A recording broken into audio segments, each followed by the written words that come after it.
شروع اللہ کا نام لے کر جو بڑا مہربان نہایت رحم والا ہے۔ کاف ہا یا عین صاد، یہ تمہارے پروردگار کی مہربانی کا بیان ہے جو اس نے اپنے بندے زکریا پر کی تھی جب انہوں نے اپنے پروردگار کو دبی آواز سے پکارا اور کہا کہ اے میرے پروردگار، میری ہڈیاں بڑھاپے کے سبب کمزور ہو گئی ہیں اور سر سفید بالوں کی وجہ سے چمکنے لگا ہے، اور اے میرے پروردگار، میں تجھ سے مانگ کر کبھی محروم نہیں رہا، اور میں اپنے بعد اپنے بھائی بندوں سے ڈرتا ہوں، اور میری بیوی بانجھ ہے، پھر بھی مجھے اپنے پاس سے ایک وارث عطا فرما جو میری اور اولاد یعقوب کی میراث کا مالک ہو، اور اے میرے پروردگار، اس کو خوش اخلاق بنائیو۔ فرمایا اے زکریا، ہم تم کو ایک لڑکے کی بشارت دیتے ہیں جس کا نام یحییٰ ہوگا، اس سے پہلے ہم نے اس نام کا کوئی شخص پیدا نہیں کیا۔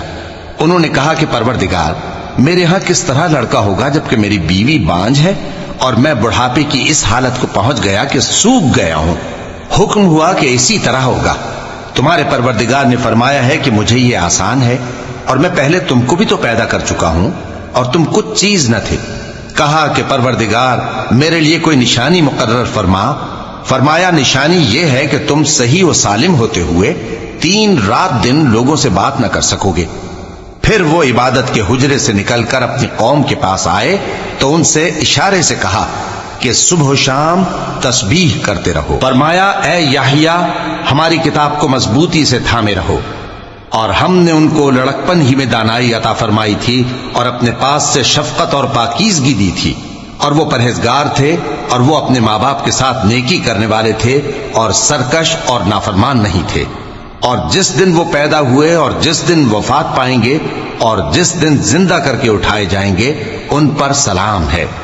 اور کتاب یعنی قرآن میں مریم کا بھی تذکرہ کرو، جب وہ اپنے لوگوں سے الگ ہو کر مکان کے مشرقی حصے میں چلی گئیں، پھر انہوں نے ان کی طرف سے پردہ کر لیا تو ہم نے ان کی طرف اپنا فرشتہ بھیجا، سو وہ ان کے سامنے ایک خوبصورت مرد کی صورت میں آیا۔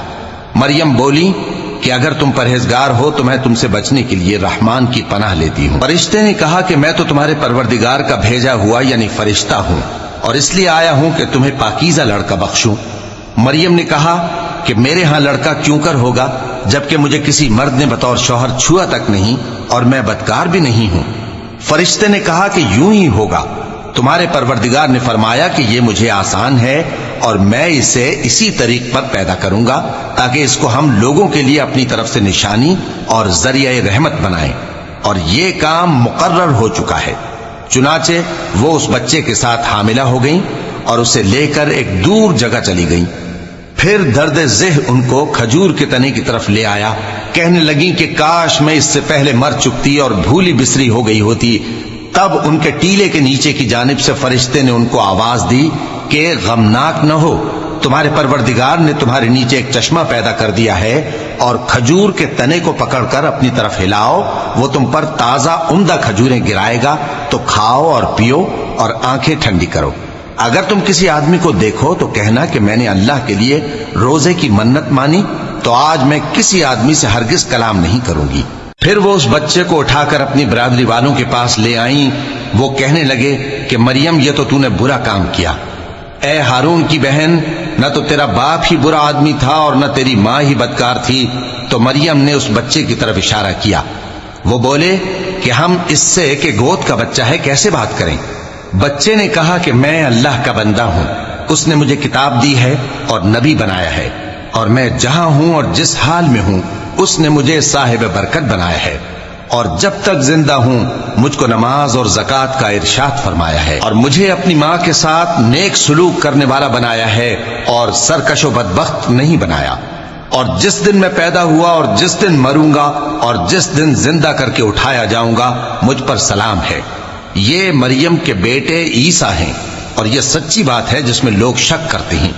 اللہ کو شایع نہیں کہ کسی کو بیٹا بنائے، وہ پاک ہے، جب کسی چیز کا ارادہ کرتا ہے تو اس کو یہی کہتا ہے کہ ہو جا تو وہ ہو جاتی ہے، اور بے شک اللہ ہی میرا اور تمہارا پروردگار ہے، تو اسی کی عبادت کرو، یہی سیدھا رستہ ہے۔ پھر اہل کتاب کے فرقوں نے باہم اختلاف کیا، سو جو لوگ کافر ہوئے ہیں ان کو بڑے دن یعنی قیامت کے روز حاضر ہونے سے خرابی ہے۔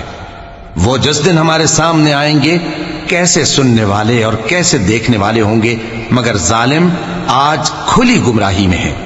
اور ان کو حسرت و افسوس کے دن سے ڈرا دو جب بات فیصل کر دی جائے گی اور وہ غفلت میں پڑے ہوئے ہیں اور ایمان نہیں لاتے۔ ہم ہی زمین کے اور جو لوگ اس پر بستے ہیں ان کے وارث ہوں گے اور ہماری ہی طرف ان کو لوٹنا ہوگا۔ اور کتاب میں ابراہیم کا ذکر کرو، بے شک وہ نہایت سچے تھے، پیغمبر تھے۔ جب انہوں نے اپنے باپ سے کہا کہ ابا، آپ ایسی چیزوں کو کیوں پوچھتے ہیں جو نہ سنیں اور نہ دیکھیں اور نہ آپ کے کچھ کام آ سکیں؟ ابا، مجھے ایسا علم ملا ہے جو آپ کو نہیں ملا، تو میرے ساتھ ہو جائیے، میں آپ کو سیدھی راہ پر لے چلوں گا۔ ابا، شیطان کی پوجا نہ کیجیے، بے شک شیطان اللہ کا نافرمان ہے۔ ابا، مجھے ڈر لگتا ہے کہ آپ کو اللہ کا عذاب آ پکڑے تو آپ شیطان کے ساتھی ہو جائیں۔ اس نے کہا کہ ابراہیم، کیا تو میرے معبودوں کے خلاف ہے؟ اگر تو باز نہ آئے گا تو میں تجھے سنسار کر دوں گا اور تو ہمیشہ کے لیے مجھ سے دور ہو جا۔ ابراہیم نے سلام علیکم کہا اور کہا کہ میں آپ کے لیے اپنے پروردگار سے بخشش مانگوں گا، بے شک وہ مجھ پر نہایت مہربان ہے، اور میں آپ لوگوں سے اور جن کو آپ اللہ کے سوا پکارا کرتے ہیں ان سے کنارہ کرتا ہوں اور اپنے پروردگار ہی کو پکاروں گا۔ امید ہے کہ میں اپنے پروردگار کو پکار کر محروم نہیں رہوں گا۔ اور جب ابراہیم ان لوگوں سے اور جن کی وہ اللہ کے سوا پرستش کرتے تھے الگ ہو گئے تو ہم نے ان کو اسحاق اور اسحاق کو یعقوب بخشے اور ہر ایک کو پیغمبر بنایا، اور ہم نے ان کو اپنی رحمت سے بہت سی چیزیں عنایت کی اور ان کا ذکر جمیل بلند کیا۔ اور کتاب میں موسیٰ کا بھی ذکر کرو، بے شک وہ ہمارے برگزیدہ تھے اور رسول تھے، نبی تھے، اور ہم نے ان کو طور کی داہنی طرف سے پکارا اور باتیں کرنے کے لیے نزدیک بلایا، اور اپنی مہربانی سے ان کو ان کا بھائی ہارون پیغمبر بنا کر عطا کیا۔ اور کتاب میں اسماعیل کا بھی ذکر کرو، وہ وعدے کے سچے اور رسول تھے، نبی تھے، اور وہ اپنے گھر والوں کو نماز اور زکوٰۃ کا حکم کرتے تھے اور اپنے پروردگار کے ہاں پسندیدہ تھے۔ اور کتاب میں ادریس کا بھی ذکر کرو، وہ بھی نہایت سچے تھے، نبی تھے، اور ہم نے ان کو اونچی جگہ اٹھا لیا تھا۔ یہ وہ لوگ ہیں جن پر اللہ نے اپنے پیغمبروں میں سے فضل کیا، یعنی اولاد آدم میں سے، اور ان لوگوں میں سے جن کو ہم نے نوح کے ساتھ کشتی میں سوار کیا، اور ابراہیم اور یعقوب کی اولاد میں سے، اور ان لوگوں میں سے جن کو ہم نے ہدایت دی اور جنہیں برگزیدہ کیا۔ جب ان کے سامنے ہماری آیتیں پڑھی جاتی تھیں تو سجدے میں گر پڑتے اور روتے رہتے تھے۔ چونکہ آیت سجدہ تلاوت کی گئی ہے لہذا سامعین پر سجدہ واجب ہے۔ پھر ان کے بعد چند ناخلف ان کے جانشین ہوئے جنہوں نے نماز کو ضائع کر دیا اور خواہشات نفسانی کے پیچھے لگ گئے، سو ان قریب ان کو گمراہی کی سزا ملے گی۔ ہاں، جس نے توبہ کی اور ایمان لایا اور عمل نیک کیے تو ایسے لوگ بہشت میں داخل ہوں گے اور ان کا ذرا نقصان نہ کیا جائے گا، یعنی ہمیشہ کی بہشتوں میں جس کا اللہ نے اپنے بندوں سے وعدہ کیا ہے کہ جو ان کی آنکھوں سے پوشیدہ ہے۔ بے شک اس کا وعدہ نیکوکاروں کے سامنے آنے والا ہے، وہ اس میں سلام کے سوا کوئی بیہودہ کلام نہ سنیں گے اور ان کو صبح و شام کھانا ملے گا۔ یہی وہ جنت ہے جس کا ہم اپنے بندوں میں سے ایسے شخص کو مالک بنائیں گے جو پرہیزگار ہوگا۔ اور فرشتوں نے پیغمبر کو جواب دیا کہ ہم تمہارے پروردگار کے حکم کے سوا اتر نہیں سکتے، جو کچھ ہمارے آگے ہے اور جو پیچھے ہے اور جو اس کے درمیان ہے سب اسی کا ہے، اور تمہارا پروردگار بھولنے والا نہیں، یعنی آسمان اور زمین کا اور جو ان دونوں کے درمیان ہے سب کا پروردگار، تو اسی کی عبادت کرو اور اس کی عبادت پر ثابت قدم رہو۔ بھلا تم کوئی اس کا ہم نام جانتے ہو؟ اور کافر انسان کہتا ہے کہ جب میں مر جاؤں گا تو کیا زندہ کر کے نکالا جاؤں گا؟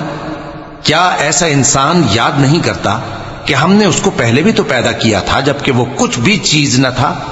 سو تمہارے پروردگار کی قسم ہم ان کو جمع کریں گے اور شیطانوں کو بھی، پھر ان سب کو جہنم کے گرد حاضر کریں گے اور وہ گھٹنوں پر گرے ہوئے ہوں گے۔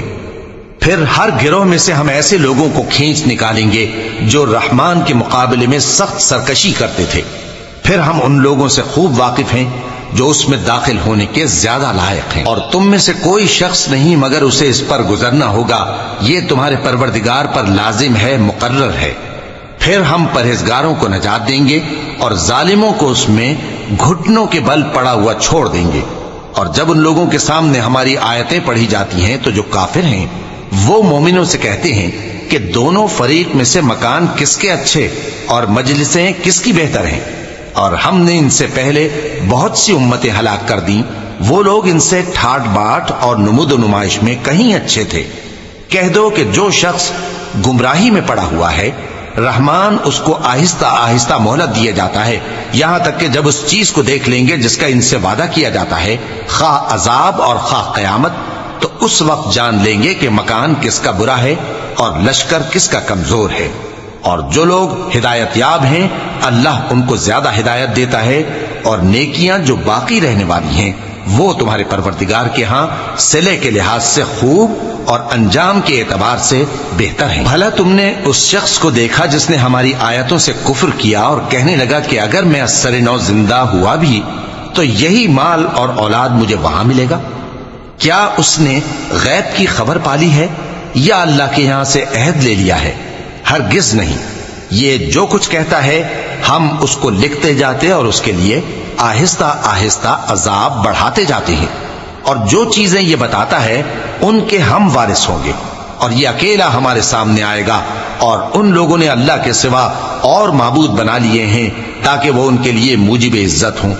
ہرگز نہیں، وہ معبود ان کی پرستش سے انکار کریں گے اور ان کے دشمنوں مخالف ہوں گے۔ کیا تم نے نہیں دیکھا کہ ہم نے شیطانوں کو کافروں پر چھوڑ رکھا ہے کہ وہ ان کو خوب اکساتے رہتے ہیں؟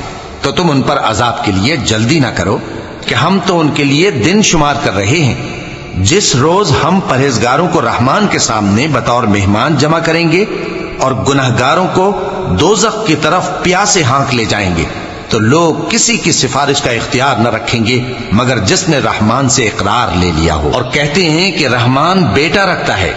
ایسا کہنے والوں، یہ تو تم بری بات زبان پر لاتے ہو۔ قریب ہے کہ اس جھوٹ سے آسمان پھٹ پڑیں اور زمین شق ہو جائے اور پہاڑ پارا پارا ہو کر گر پڑیں کہ انہوں نے رحمان کے لیے بیٹا تجویز کیا، اور رحمان کو شایع نہیں کہ کسی کو بیٹا بنائے۔ ہر شخص جو آسمانوں اور زمین میں ہے رحمان کے روبرو بطور بندہ ہی آئے گا۔ اس نے ان سب کو اپنے علم سے گھیر رکھا اور ایک ایک کو شمار کر رکھا ہے، اور یہ سب قیامت کے دن اس کے سامنے اکیلے اکیلے حاضر ہوں گے۔ اور جو لوگ ایمان لائے اور عمل نیک کیے، رحمان ان کی محبت مخلوقات کے دل میں پیدا کر دے گا۔ اے پیغمبر صلی اللہ علیہ وآلہ وسلم، ہم نے یہ قرآن تمہاری زبان میں آسان بنا کر نازل کیا ہے تاکہ تم اس سے پرہیزگاروں کو خوشخبری پہنچا دو اور جھگڑالوؤں کو ڈر سنا دو، اور ہم نے ان سے پہلے بہت سے گروہوں کو ہلاک کر دیا ہے۔ بھلا تم ان میں سے کسی کو دیکھتے ہو یا کہیں ان کی بھنک سنتے ہو؟